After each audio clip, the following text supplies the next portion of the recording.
बहुत तो ऐसा भी हो सकता है कि चूंकि आप बुरे आदमी हो इसलिए अपनी बुराई छुपाने के लिए वीगन हो रहे हो। बिल्कुल हो सकता है। पापा कहते हैं बड़ा नाम करेगा बेटा, हमारा बड़ा काम करेगा, लेकिन मेरा तो सपना है एक चेहरा। अब वो भी नाम रोशन कर रहा है पर अपने तरीके से कर रहा है, तुमको स्वीकार नहीं होगा। और जब तुमको स्वीकार नहीं होता तो कयामत से कयामत तक हो जाती है, अंत में गोली मार देते हो तुम उसको। शूर्पणखा वो झपट पड़ी दोनों पर। तो लक्ष्मण ने कुछ करा होगा तो उसकी नाक में लग गया बेचारी।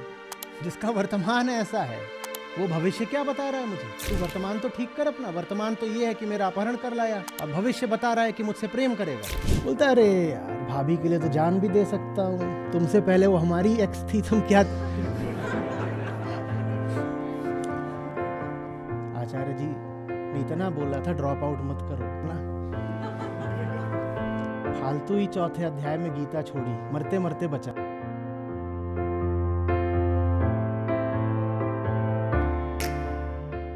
नमस्ते आचार्य जी। मेरा नाम सौम्या है। मैं एक सॉफ्टवेयर इंजीनियर हूँ। मेरा सवाल उम्मीद के विषय में था। क्या उम्मीद सही या गलत हो सकती है? क्या उम्मीद उम्मीद में भी कोई भेद होता है, जैसे कि किसी से ईमानदारी की उम्मीद रखना या किसी से ये उम्मीद रखना कि वो भेदभाव ना करे? जो सूत्र है आप लोग उसको पकड़ते नहीं और इसीलिए इधर उधर बहुत खोते हैं। उम्मीद भी तो एक काम है ना, उम्मीद एक काम है ना।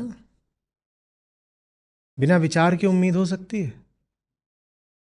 बाहर हाथ पांव से करो तो हम कहते हैं स्थूल काम है, और भीतर दिमाग से करो तो भी वो काम ही होता है। वो कैसा काम होता है? सूक्ष्म काम। तो उम्मीद भी एक काम है। हम्म। तो क्या सिखाया है मैंने आपको? काम देखो या काम करने वाले को? आप अभी भी पूछ रहे हो ये काम अच्छा हो सकता है, ये काम बुरा हो सकता है। उम्मीद भी एक काम है। जब आप पूछ रहे हो कि उम्मीद अच्छी या बुरी हो सकती है तो आपने यही पूछा ना कि फलाना काम अच्छा है या फलाना काम बुरा है। काम तो अच्छा बुरा होता ही नहीं है, काम करने वाला अच्छा या बुरा होता है। उसी तरह से उम्मीद भी, हमें क्या पता अच्छी है, हमें क्या पता बुरी है। एक ही चीज की उम्मीद दो लोग हो सकता है कर रहे हो, और एक का केंद्र शुभ हो दूसरे का केंद्र बहुत अशुभ हो। दो लोग बिल्कुल एक ही चीज की उम्मीद हो सकता है कर रहे हो, और आपको ऐसा लगेगा कि दोनों किसी बढ़िया ही चीज की उम्मीद कर रहे हैं तो अच्छा ही होगा। कोई उदाहरण दो किसी एक चीज की जिसकी आप उम्मीद करते हो। चलो खेल खेलते हैं, क्या पता मैं जीतूं, क्या पता हार जाऊं। हम्म। किसी एक चीज की उम्मीद बताइए जो आपको लगता हो ये उम्मीद तो बढ़िया वाली उम्मीद ही है। बोलो। नहीं, थोड़ा व्यापक करिए ना, ऐसे मैं क्या बोलूं। हाँ, थोड़ा और उसको एक स्पेसिफिक चीज पे लाओ कि फलानी चीज की उम्मीद चल रही है।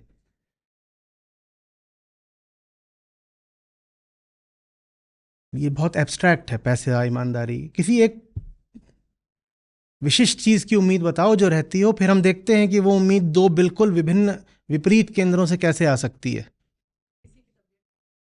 किसी की तबीयत ठीक हो जाए। हम्म। तबीयत ठीक हो जाए तो मैंने इसकी जो दवाई वगैरह दी है उसका ये पैसा वापस करे। जब तक ये बीमार पड़ा है तब तक अच्छा नहीं लगता कि इससे वसूलूं पैसा। वो मरने को पड़ा है, और वसूलूं भी कैसे? आधा समय तो बेहोश रहता है, मैं जाके क्या बोलूं कि पैसा दे, वो तो बेहोश पड़ा है, दे ही नहीं पाएगा। हे भगवान जल्दी से इसकी तबीयत ठीक कर दो। जैसे ही तबीयत ठीक होगी तुरंत जाऊंगा कहूंगा। और वो प्रार्थना यही कर रहा है, और आप उसको देखोगे कहोगे कितना भला आदमी है, कितना भला आदमी है। किसी गैर की, किसी पराये की सेहत की प्रार्थना कर रहा है। हम्म। और प्रार्थना क्यों कर रहा है? कि जैसे ये थोड़ा बिस्तर से खड़ा हो फिर जाके पैसे भी वसूलेंगे, कुछ और भी मांगेंगे, कहेंगे अब ठीक हो गए हो तो तुम्हारी जिंदगी की कीमत 10 दवा जितनी, थोड़ा और दो। और बताओ, कोई उम्मीद बताओ। अभी भाई ईमानदारी इन्होंने कहा, इज्जत आप बोल रहे हो, आप सुन भी रहे हो या बस मैं अपना गला खराब कर रहा हूं? प्रमोशन की उम्मीद कोई इसलिए कर सकता है कि ऊपर की पदवी पर पहुंचेंगे तो बेहतर काम करने को मिलेगा, और कोई इसलिए भी कर सकता है कि, बोल दो, इतने भोले तो नहीं हो। कोई इसलिए भी कर सकता है कि ऊपर घूस खाने के बेहतर मौके होते हैं।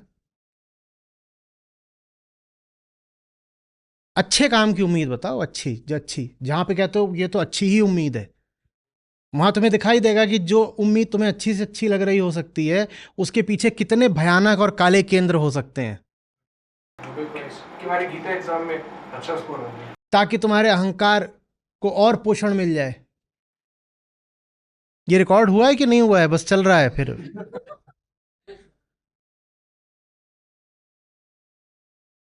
एक से एक धुरंधर है। 25 सवाल में से उसके 20 गलत हैं। उसे कोई मतलब नहीं कि उसके 20 गलत हैं। एक सवाल में उसको पता चल गया कि सिस्टम ने अभी एक ऑप्शन सही की जगह गलत टिक कर दिया था। ठीक, 20 तो उसके गलत हैं ही, और उनकी वो बात भी नहीं करना चाहता। एक सवाल उसने पकड़ लिया है कि जहां पर एक ऑप्शन एफ भी सही था, लेकिन सिस्टम ने उसको अभी नहीं किया। सिस्टम भी उसको ठीक कर देता है।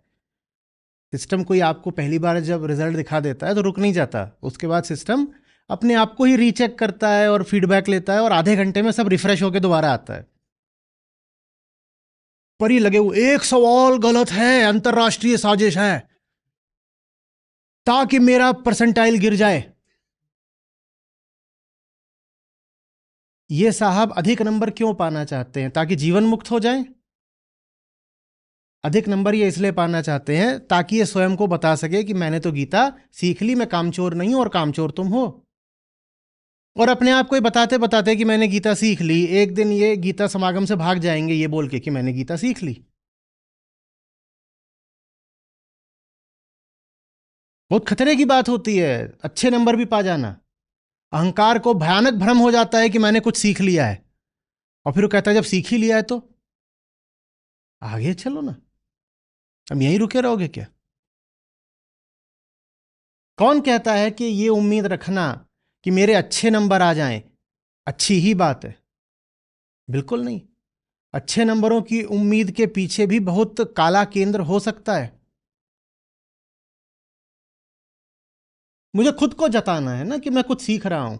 अरे भैया, सीखना तो कर्मफल जैसा है। कर्मफल के पीछे कर्म होता है, कर्म के पीछे कर्ता होता है। जब कर्ता ही गड़बड़ है तो कर्मफल अच्छा कहां से आ गया होगा? यह ऐसी सी बात है कि दादा है ही नहीं पर पोता आ जाए। दादाजी पैदा ही नहीं हुए आज तक, पर पोते की पूरी उम्मीद है। कर्ता, कर्ता से कर्म, और कर्म से कर्मफल। दादा, बाप, पोता। दादाजी ही गायब है और पोते के लिए मन्नतें मांगी जा रही हैं। कभी होगा क्या? कर्मफल चाहिए, अच्छे नंबर आ जाएं। तुम्हारे भीतर जो कर्ता बैठा है वो बदलने को तैयार नहीं। कर्ता माने अहंकार, ईगो। वो बदलने को तैयार नहीं, तो तुम्हारे अच्छे नंबर कहां से आ जाएं? और अगर आ भी गए तो बहुत खतरनाक बात है। तो जो दादाजी नहीं थे पर पोता आ गया है, इसका मतलब कुछ भयानक गड़बड़ हुई है। ये तो एक तल की गड़बड़ है कि दादा नहीं है तो पोता भी नहीं हो सकता, ये तो है ही। सोचो ये कितनी खतरनाक गड़बड़ है कि पोता तो है पर दादा है ही नहीं। पता नहीं कौन सी धांधली हुई है बीच में, पर ऐसी धांधलियां हो जाती हैं। हम इन्हीं धांधलियों की उम्मीद में बैठे रहते हैं कि काश ऐसा हो जाए कि बिना दादा के पोता आ जाए।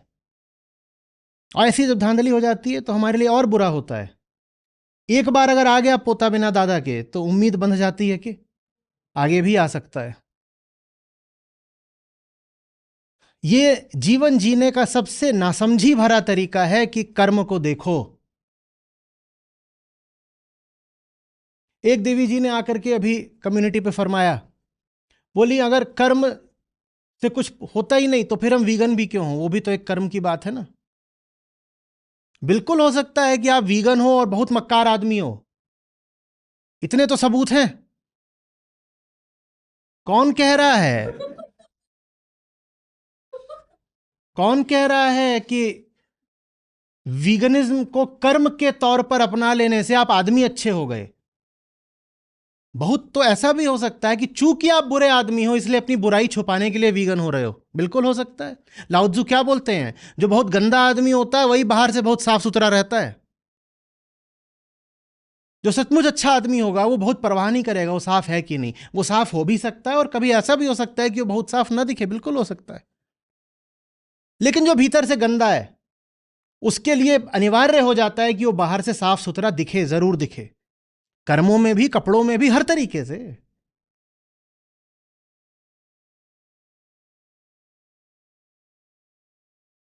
समझ में आ रही है बात?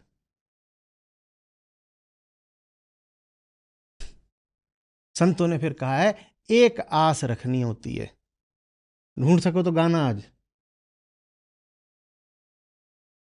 एक आस अच्छी होती है राम की। वो अकेली आस है जो गलत केंद्र से करी नहीं जा सकती। और राम माने क्या? मुक्ति। गलत केंद्र से मुक्ति की आस नहीं कर पाओगे। बाकी सारी जो आशाएं हैं वो तुम्हारी गड़बड़ी हैं। हाँ, मुक्ति की आशा के पीछे पीछे और आशाएं आ जाएं तो फिर ठीक है, फिर कोई दिक्कत नहीं। मुक्ति के लिए कुछ मान लो तुम पाते हो कि पढ़ना जरूरी है, और जहां पढ़ना जरूरी है उस लाइब्रेरी की ओर तुम भागे जा रहे हो, और मन में एक आस उठ रही है कि बंद ना हो गई हो लाइब्रेरी, तो ये आस ठीक है फिर, क्योंकि ये आस अनुगामी है। किसकी? अनुगामी माने पीछे पीछे चलने वाली। किसकी? मुक्ति की आस की। तो मुक्ति की आशा के पीछे पीछे अगर कुछ आशाएं आ गई तो हम उनको कुछ नहीं कहते। वरना सिर्फ आशा को देख के कोई नहीं कह सकता कि अच्छी है कि बुरी है। भूलिएगा नहीं जो एकदम शुरू में बोला, आशा भी एक कर्म है और कर्म के पीछे कर्ता देखना होता है। अगर कोई एक आस अपवाद है तो वो कौन सी आस है? वहां पर हम निसंदेह कह सकते हैं कि ये आस तो अच्छी है, बशर्ते मुक्ति भी तुम्हारे लिए कोई स्वर्ग जैसी चीज ना हो। अब मुक्ति के नाम पे जन्नत के मंसूबे बांध के बैठे हो तो मुक्ति भी गड़बड़ है फिर। मुक्ति माने मुक्ति ही, मुक्ति माने अब नहीं, मैं नहीं। जब मैं नहीं तो फिर मैंने गलत क्या मांगा होगा? किसी के लिए मांगा जाता है ना, जब मैं ही नहीं तो मैंने गलत भी किसके लिए मांगा होगा? कुछ नहीं। तो वो अकेली आशा है जो, वरना अपनी सारी आशाओं में जो भले ही बहुत शुभ लगती हों, सामाजिक तौर पर बहुत स्वीकृत लगती हों, कैसी भी आशाएं हों, मधुर मधुर, मीठी मीठी, सुंदर सुंदर, अच्छी अच्छी, बहुत पैनी निगाह रखिएगा।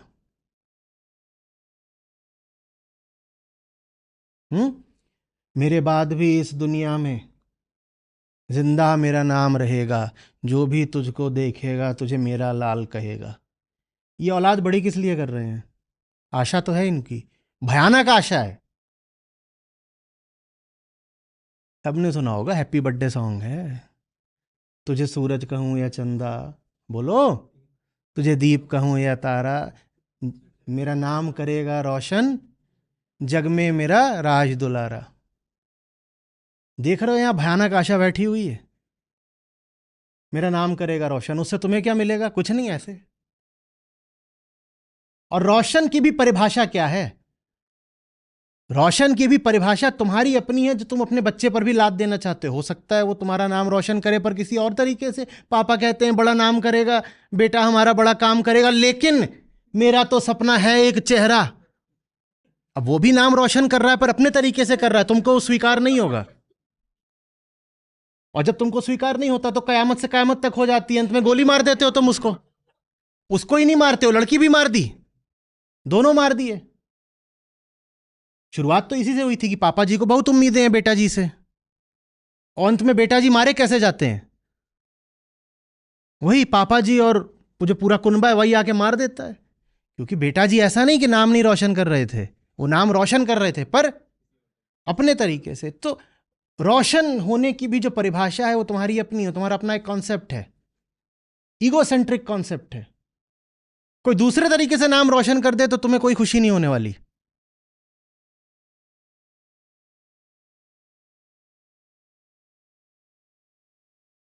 कोई मुझे बता दो, प्रेम का, ममता का, स्नेह का, शुभता का लोकगीत, लोक संस्कृत का एक भी वक्तव्य या उक्ति जिसमें स्वार्थ केंद्रित आशा न बैठी हो? बताओ।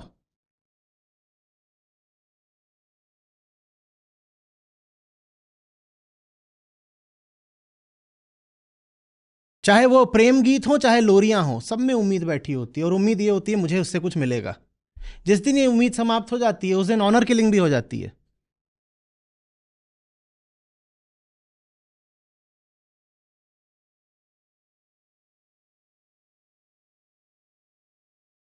जो आपसे सबसे ज्यादा प्यार का दावा करता हो वही सबसे ज्यादा आपसे उम्मीदें लेके बैठा होगा। इसीलिए अगर उम्मीदें तोड़ने पर उतारू हो तो उससे बच के रहना, वही गला काटेगा।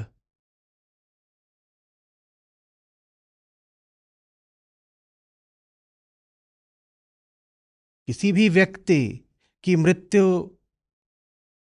न्यूक्लियर अटैक में होगी इसकी कोई संभावना नहीं होती। 1 in a million, 1 in a billion। किसी व्यक्ति की मृत्यु किसी अजनबी के हाथों हो जाएगी इसकी बहुत कम होती है। हम प्राकृतिक कारणों की नहीं बात कर रहे। प्राकृतिक कारणों को, प्राकृतिक कारण माने बूढ़ा हो गया, मर गया, या यूं ही बीमार हुआ, उसको हटा के कह रहे हैं। जो अननेचुरल डेथ्स होती हैं, अप्राकृतिक कारणों से जो मृत्यु होती हैं, तो उसमें आप कहो कि बड़ा वॉर हुआ उसमें कोई मरा, मेजर प्रोबेबिलिटी, बहुत क्षीण संभावना है। और आप जितने कारण गिन सकते हो वो भी गिन लो, उन सब की बहुत बहुत कम है। ज्यादा बड़ी संभावना यही है कि उसे अपने आसपास वाले ने, किसी ने मार दिया। इसमें बस मैं जो रोड एक्सीडेंट्स हैं उनको हटा रहा हूं।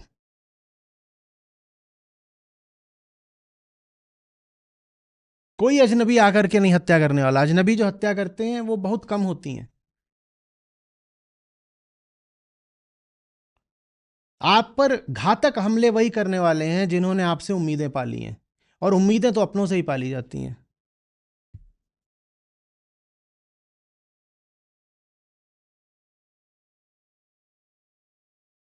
और आप महिला हैं, महिला होने के नाते बता देता हूं, दुनिया भर में महिलाओं की जहां भी हत्याएं होती हैं उसमें से 80% उनके परिचितों द्वारा, रिश्तेदारों द्वारा, पतियों द्वारा और प्रेमियों द्वारा करी जाती हैं, क्योंकि उन्हें उनसे बड़ी उम्मीदें होती हैं। आमतौर पे उम्मीद भी एक ही होती है, बस ये अपना जिस्म हमारे लिए बचा के रखेगी, और जैसे ही पता चलता है कुछ इधर उधर हुआ वैसे ही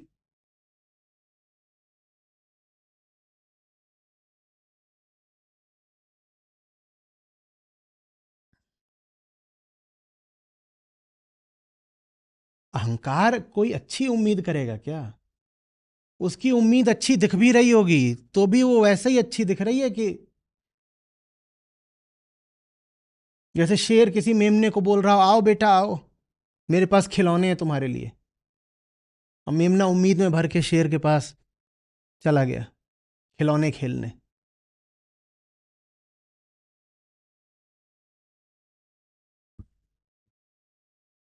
बुरा लग रहा होगा सुनने में, पर अगर सुनने में बुरा लग रहा है तो जीने में बुरा क्यों नहीं लगता? हम ऐसे लोग क्यों हैं? हम ऐसे हैं ही क्यों कि ऐसा कुछ है? मैं तथ्यों की बात कर रहा हूं, मैं कोई मनगढ़ंत कल्पनाएं तो नहीं आपको बता रहा। और तथ्य का मतलब यथार्थ, हम जैसे हैं। हम ऐसे क्यों हैं? मैं कह रहा हूं बदलो, बेहतर बनो। आपका दिल दुखाना मेरा उद्देश्य नहीं है, आपको बेहतर बनाना मेरा उद्देश्य है। अब बेहतर बनने में दिल दुखता है तो मैं क्या करूं?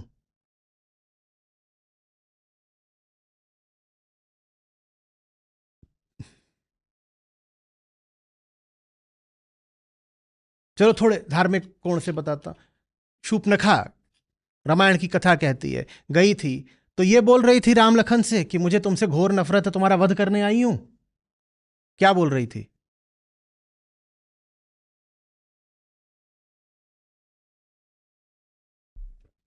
वो देख रहे हैं कि प्रेम तो है, उस प्रेम के नीचे इसकी और न जाने क्या क्या उम्मीदें होंगी। है तो राक्षसी ही। माफ करो। और क्या उम्मीदें थी उसने झट से प्रकट भी कर दी।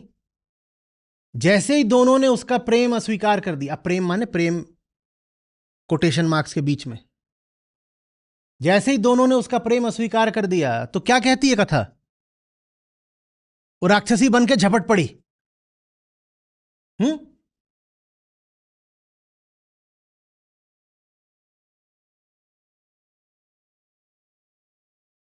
अंग्रेजी में एक उक्ति है, hell knows no fury like a woman refused. कोई स्त्री आपके प्रति आए कामनाएं लेकर के और आप उसी कामनाएं पूरी ना करो, उससे भयानक फिर नरक की आग भी नहीं होती।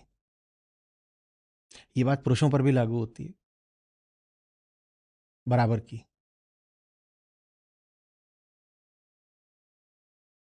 और झपट पड़ी दोनों पर। फिर लक्ष्मण ने कुछ करा होगा तो उसकी नाक में लग गया बेचारी।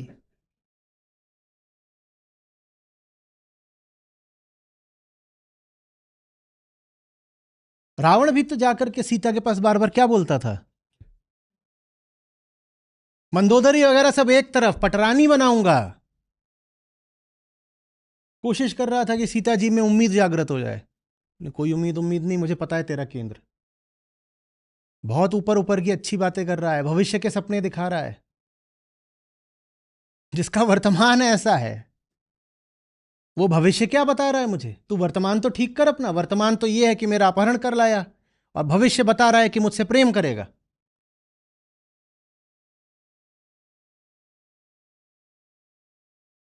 हम अपने आप को सभ्य सुसंस्कृत ये सब बोलते हैं, लेकिन इंसान बनने की शिक्षा हमें दी नहीं गई है, जिसकी वजह से हमारे पास अच्छी टेक्नोलॉजी आ गई है, कपड़े लत्ते आ गए हैं, गाड़ी बंगला वगैरह हो गया होगा, रुपया पैसा चल रहा है, लेकिन एक इंसान के तौर पर हम जो हो सकते हैं, हम उससे अभी बहुत पीछे हैं। तब विकास बाहरी है, भीतर बड़ा अंधेरा है। हम नहीं जानते कि भीतर कौन बैठा है, भीतर किसको उम्मीद है, हम ये नहीं समझते। हम सद्भावनाओं में फंस जाते हैं।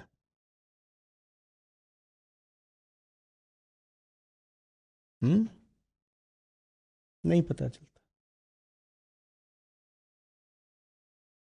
कोई आपके लिए अच्छा हो सकता है,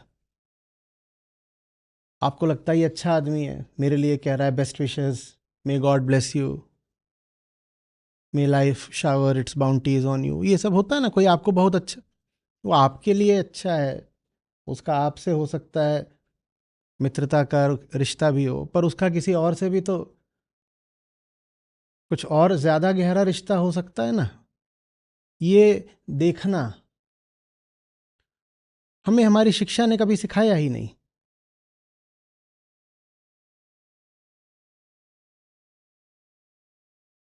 सच ऐसी चीज नहीं होती जिसको अहंकार भी ठुकरा सके।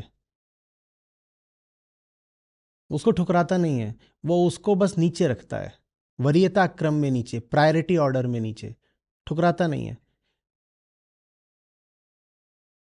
अहंकार की औकात नहीं है कि सच को ठुकरा दे, तो उसने सच को ठुकराने के जबरदस्त तरीके ढूंढे होते हैं।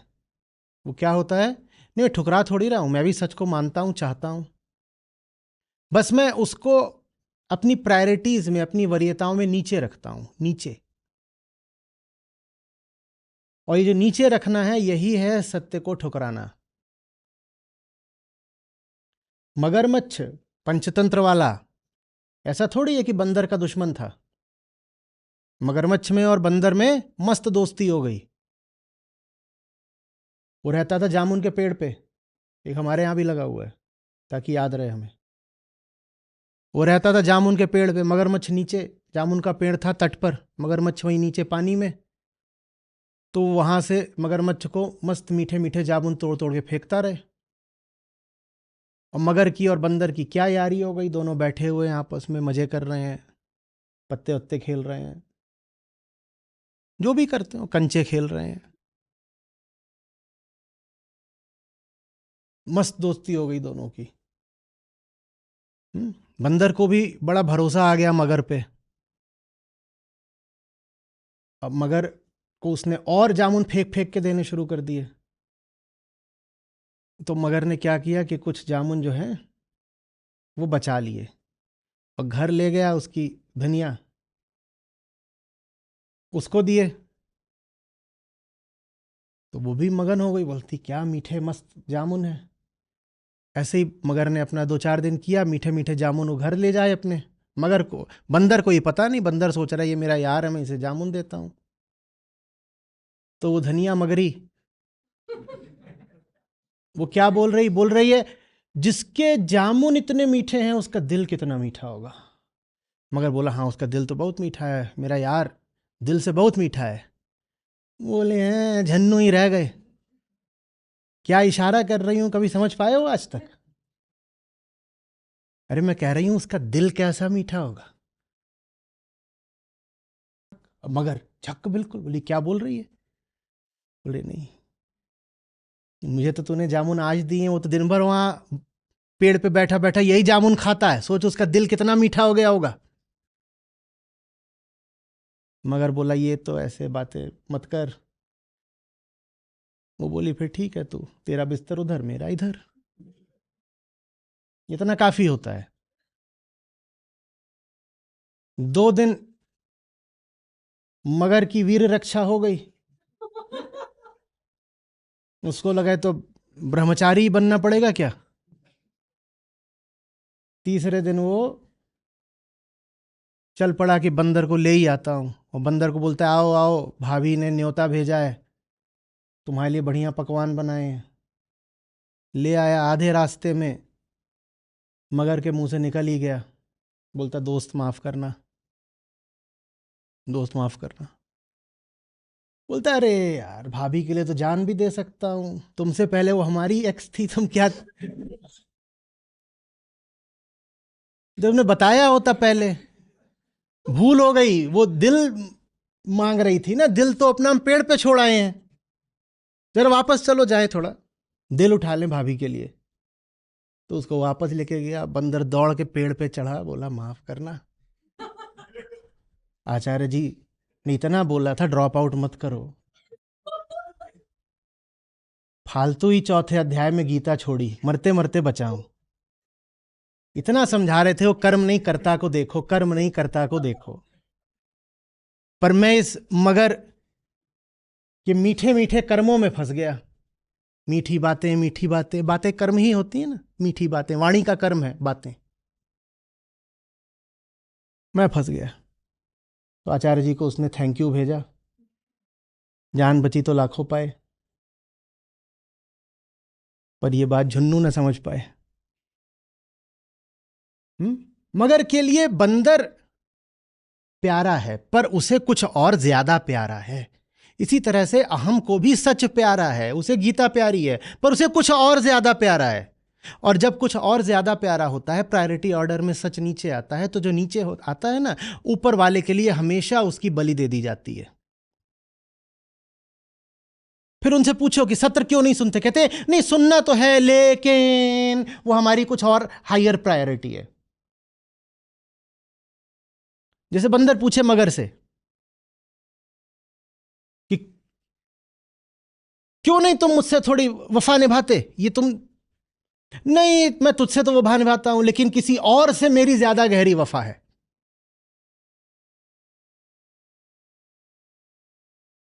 किसी और से ज्यादा गहरी वफा है। एक व्यक्ति नहीं होगा जो कहे गीता बुरी है, पर सुनने वाले इतने से होते हैं। क्यों? क्योंकि गीता उनको ठीक लगती है, पर कुछ और है जो गीता से कहीं ज्यादा ठीक लगता है। अब आप उनके पास जाओगे, बस उनसे कर्म पूछोगे, क्योंकि गीता अच्छी लगती तो क्या बोलेंगे? तो आपको लगेगा ये आदमी कैसा है, बढ़िया। पर आप उसका केंद्र नहीं देख पा रहे ना। उसे केंद्र पे जाओगे तो पता चलेगा कि वो आदमी एक बहुत गड़बड़ मूल्य व्यवस्था लेके बैठा है। उसे गीता तो पसंद है, पर गीता से ज्यादा वो किसी और को अपनी जिम्मेदारी समझता है। तो उसके लिए वो गीता को छोड़ने छाड़ने को या बैक बर्नर पर रखने को तैयार हो जाता है। बैक बर्नर माने पीछे धकेल दिया, हिंदी में कहते हैं फाइल ठंडे बस्ते में डाल दी, ये मुद्दा बाद में देखेंगे, ये बाद में देखेंगे, बाकी काम पहले करेंगे, गीता वाला काम बाद में करेंगे।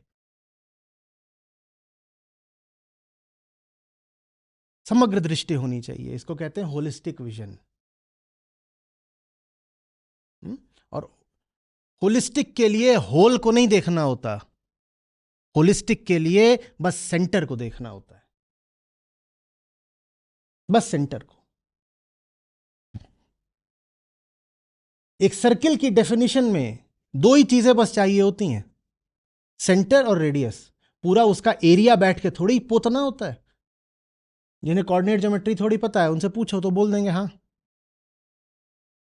ये कोई पूछे सर्किल तो उसमें बस पहली चीज बताएंगे सेंटर, दूसरी चीज बता देंगे रेडियस, और कुछ बताने की जरूरत ही नहीं है। सेंटर पहली चीज है। पूरा क्षेत्र यदि जानना है किसी वृत्त का तो सबसे पहले उसका केंद्र देख लो।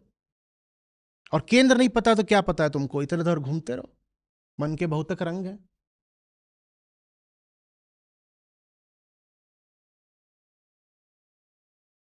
कोई आपकी तरफ आए सद्भावना लेकर के तो बहकना नहीं है, देखना है वो सद्भावना कहां से आ रही है। पहली बात बोली हमने। दूसरी बात बोली, उसके पास आपके लिए तो सद्भावना है पर कहीं किसी और चीज के लिए ज्यादा सद्भावना तो नहीं है, वो भी तो देख लो, वो भी तो देख लो। बड़ी प्यारी अंग्रेजी की कविता है और वो उसमें जो इतनी जबरदस्त आयरनी थी, the walrus and the carpenter. तो ये सब समुद्र के जीव हैं वॉलरस, और वो वहां जा करके उनको रिझा रहा है कि बाहर आओ मैं तुम्हारा दोस्त हूं। और जब वो बाहर आते हैं तो उनको पकड़ पकड़ के खा जाता है। तो उसकी एक पंक्ति है वो मुझे रट गई थी, I so much feel for you said the carpenter. Carpenter बोल रहा है उनसे जिनको खा रहा है, उनको बोल रहा है, I feel for you, I deeply sympathise, I feel for you and I deeply sympathise. With sobs and tears, he sorted out those of the largest size. वो मुंह से तो क्या बोल रहा है कि यार तुम दो जान हो मेरी, तुम्हारा दर्द मेरा दर्द है, और तुम्हारे साथ अगर कुछ बुरा हो रहा है तो I deeply sympathise. With सॉब्स and tears he sorted out those of the largest size, कि आ जाओ ये बड़ा बढ़िया, अब इसको खाऊंगा। रोता जा रहा है और छांटता जा रहा है कि ये है खाने को। कर्म देख रहे हो, कर्ता को नहीं देख रहे।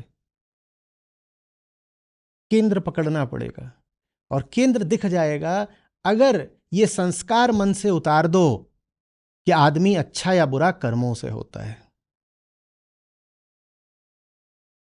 ये संस्कार उतार दो बस। हम कर्म देखेंगे, जरूर देखेंगे, पर यह निर्धारित करने को नहीं कि आदमी अच्छा है या बुरा है। हम कर्म देखेंगे यह निर्धारित करने को कि इसका केंद्र कहां है। कर्म तो हम जरूर देखेंगे, पर कर्म देख के मैच नहीं करेंगे कि ये वाला कर्म अच्छा होता है, ये वाला कर्म बुरा होता है। हम कर्म देख के समझना चाहेंगे कि ये कर्म कहां से आ रहा है।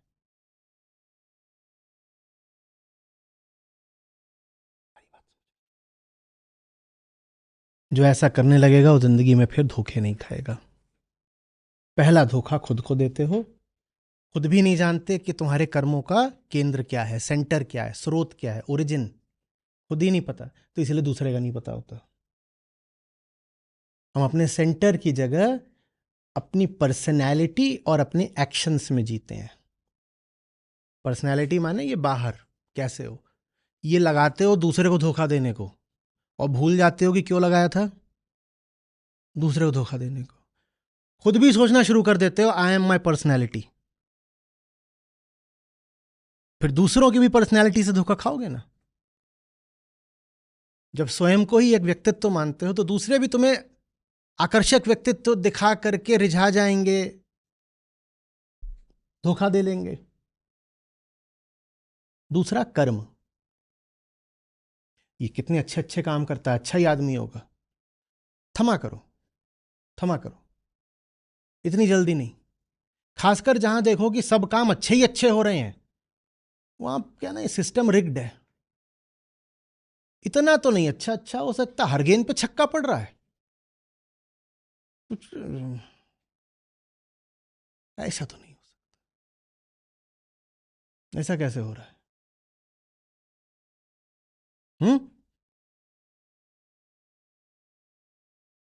हो सकता है ऐसा? मैच देखने जाओ, वहां 50 ओवर में हर गेंद पे छक्का ही लग रहा है। ये तो सेटिंग हुई है, ये मैच फिक्सिंग है बाबा। हम और हो मजा आ गया, एक और छक्का, एक और छक्का। सोचते भी नहीं कि चल क्या रहा है। कोई आदमी इतना अच्छा थोड़ी हो सकता है। आदमी है, प्रकृति की पैदाइश है। जरूर उसकी गलतियां सामने नहीं आने दी जा रही, जरूर वो मंसूबा बांध कर अपना बहुत साफ सुथरा चेहरा दिखा रहा है।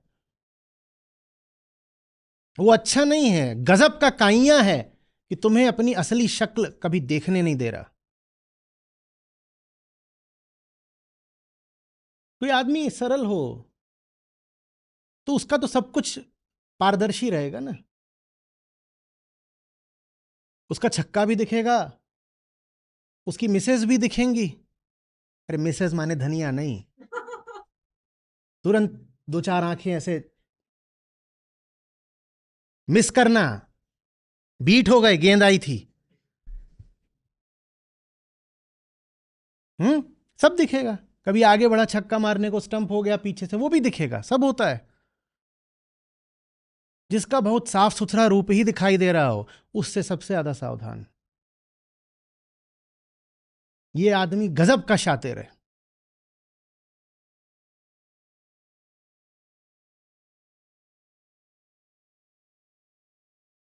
भारत में इतनी ईमानदारी रही है कि हमने, जो हमारे महापुरुष रहे हैं, अवतार रहे हैं, हमने कम कोशिश करी है उनकी मानवीयता पर पर्दा डालने की। उनकी तथाकथित गलतियां भी हमने दिखा दी हैं। हमने ये नहीं करा कि वाइट वॉश कर दो, क्योंकि भाई महापुरुष है, ये कैसे ये सब कर सकता है, ये तो इंसानी हरकतें हैं। How can we reveal him as human. हमने कहा ह्यूमन है, जो काम हर ह्यूमन आदमी करता है वो ये भी करेंगे। अब किसी ने रिकॉर्डिंग कुछ नहीं करी, पर तुलसीदास का भाव बोला कि राम बैठे रो रहे हैं, सीता को ले गए रावण, रो रहे हैं, खूब आंसू बहा रहे हैं। और आप कहोगे ये क्या है, ये तो मोह है, ये तो शोक है, ये तो दोष होते हैं, ये कैसे होता है? नहीं, इससे पता चल रहा है कि असली आदमी है, खालिस आदमी है, ठोस आदमी है। उनके चरित्र पर लीपा पोती नहीं करी गई है। लक्ष्मण को लग गई है, वो वहां बैठ के फिर रो रहे हैं। इतना रोते हैं राम जितना तो आप भी ना रोते हो। जैसे आदमी जब कोई प्रिय बिछुड़ जाता है तो बावरा सा होकर के घूमता है, वैसे ही पूछ रहे हैं सबसे, हे खग मृग, हे मधुकर श्रेणी, तुम देखी सीता मृग नैनी। अब खग, खग माने वो जो आसमान में मृग, और मधुकर माने भौरा, ये सब थोड़ी बताएंगे कुछ, पर उनसे पूछ रहे हैं तुमने देखा। और कोई दूसरी ओर आ जाए जो कह रहा है हम तो जीवन मुक्त हैं, चौथे अध्याय पे आ गए हैं अब गीता के, और शोक मोह वगैरह में छूते ही नहीं। और लिखा बढ़िया सा एक लेख, ऐसा था वैसा था, ये हो गया वो हो गया, पर मैं जान गया हूं कि सब भावनाएं झूठी होती हैं। मैंने जरा भी भीतर मन को विचलित नहीं होने दिया। 1000 लाइक्स, ये आदमी मक्कार है। इंसान हो, इंसान की तरह रहो। भगवान वो नहीं है जो इंसानियत का उल्लंघन कर गया, ट्रांसेंड कर गया। भगवान वो है जो पूरा इंसान हो गया। अभी तो आप जो हो इंसान कम हो, जानवर ज्यादा हो। पूरे इंसान हो जाओ, जो पूरा इंसान हो जाए उसको भगवान मान लेना। भगवान पता नहीं क्या समझोगे, अवतार मान लेना, महापुरुष मान लेना, जो है।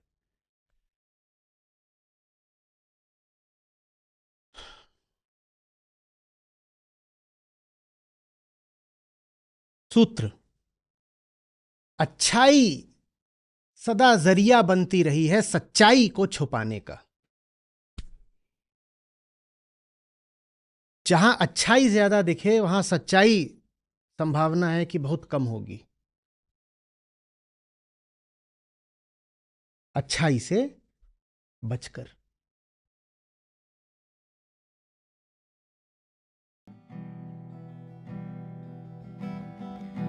माया मरी न मन मरा, मर मर गया शरीर।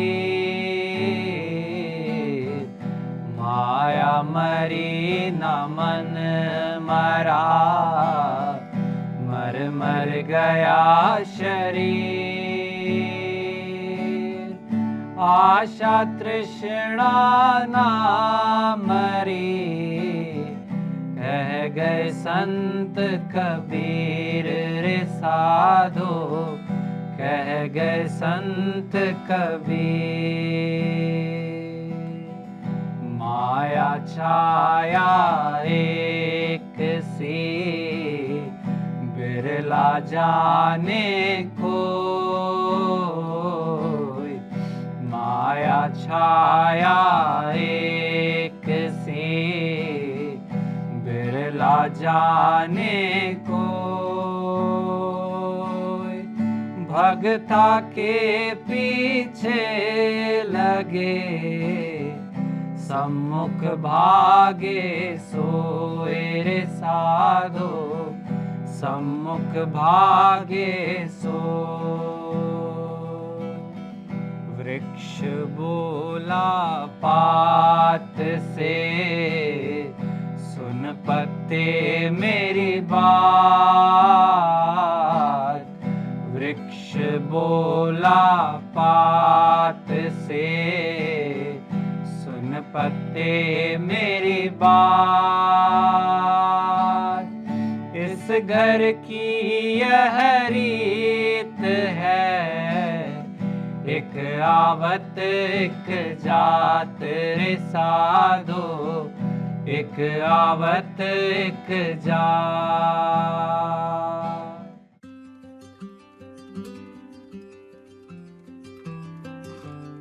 नमस्ते, मैं शांतनु जैन इंदौर मध्य प्रदेश से। मैं एक सॉफ्टवेयर इंजीनियर हूँ और आचार्य जी को मैं 1 साल से सुन रहा हूँ लगभग यूट्यूब पे, और ये गीता सत्र मैंने लगभग 1-2 महीने से ज्वाइन करा है। एक तो सबसे बड़ी बात है कि आज ये गुरु पूर्णिमा है, तो मैं बहुत अपने आप को वो भाग्यशाली समझ रहा था कि आज के दिन मुझे ये बोलने का मौका मिला, क्योंकि आचार्य जी जैसे गुरु मेरे को 1 साल में मिले, बहुत बड़ी बात है। क्योंकि मैं इतने टाइम से अभी 2 महीने से सोच रहा था कि मुझे पहले क्यों नहीं मिले। मैं 26 साल का हो गया, इतनी लेट आने के बाद मुझे ये फिलोसॉफिकल चीज़ें, अपनी आत्मावलोकन वाली चीज़ें अब समझ आ रही हैं, जो कि मुझे बहुत पहले से सीख लेनी चाहिए थी। बट ठीक है, मतलब देर है अंधेर नहीं है, तो वही चीज़ें हैं कि मैं अब समझ रहा हूँ। और आचार्य जी को जब से सुन रहा हूँ तब से मुझे बहुत सारी चीज़ें आत्मावलोकन करने की मतलब मौका मिला मुझे। और उनकी वजह से मैं मतलब 1 महीने में ही सुनते से मैं वीगन बन गया था। और ऐसी बहुत सारी चीज़ें थी जो अपने आप में अपने जीवन में लाता गया और अट्रैक्ट होती गई बहुत सी पॉजिटिव चीज़ें।